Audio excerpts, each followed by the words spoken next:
নমস্কাৰ পোনপ্ৰথমে আপোনাক মোৰ এই ইউটিউব চেনেলত স্বাগতম জনাইছোঁ। মই আপোনাক এই ভিডিঅ'টোত এই গাহৰি গঁৰালটোত কিমান খৰচা হৈছে সেইটো ক'ম আৰু লগতে গাহৰি পোৱালিটোৰ কিমান দামত কিনি অনা গৈছে সেইটো কথা ক'ম।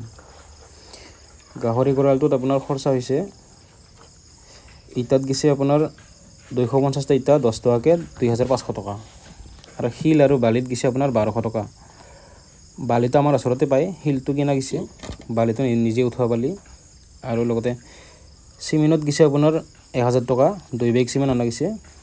আৰু বাঁহত গৈছে আপোনাৰ 400 টকা, 8ডাল বাঁহ অনা গৈছে, 8ডাল বাঁহত 50 টকাকৈ 400 টকা।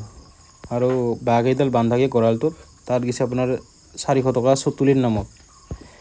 আৰু পিছত টিনপাতখিনি ঘৰৰে আছিল, পুৰণা টিনপাত, মাটিৰ টিনপাত, তাকে লগাই দিয়া হৈছে।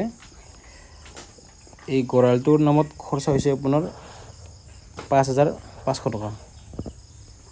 আৰু বাকী গঁৰালটোৰ কামখিনি নিজে কৰা গৈছে, মিস্ত্ৰী লগোৱা নাই তেনেকৈ, সেইকাৰণে বহুতখিনি খৰচা কমি গৈছে। গঁৰালটোত গৈছে আপোনাৰ টোটেল 5500 টকা আৰু গাহৰি পোৱালিটোত 5000 টকা। আৰু বাকী ইফালে বস্তুবিলাক অনা নিয়া কৰাৰ নামত গাড়ী ভাড়াৰ নামত মোটামুটি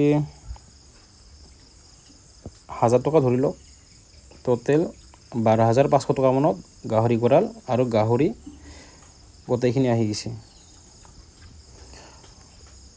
এইখিনিয়ে ক'ব লগা আছিল। বহুত কম খৰচাতে বনোৱা গৈছে গাহৰি গঁৰালটো। আপুনি যদি এনেকৈ কম খৰচত বনাব ইচ্ছা কৰে তেতিয়াহ'লে আপুনিও চেষ্টা কৰি চাওক। প্ৰথমতে গঁৰালটো বাঁহৰ দিলে ভাল হয়,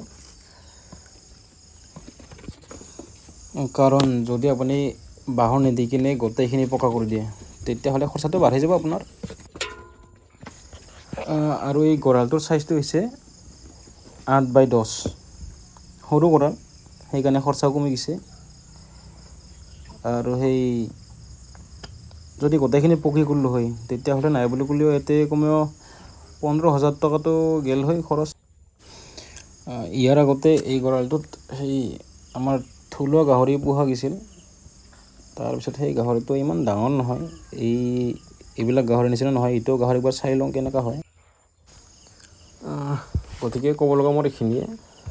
আপুনিও চেষ্টা কৰি চাব পাৰে যদি আপোনাৰ ইচ্ছা আছে কৰিবৰ কাৰণে কামটো।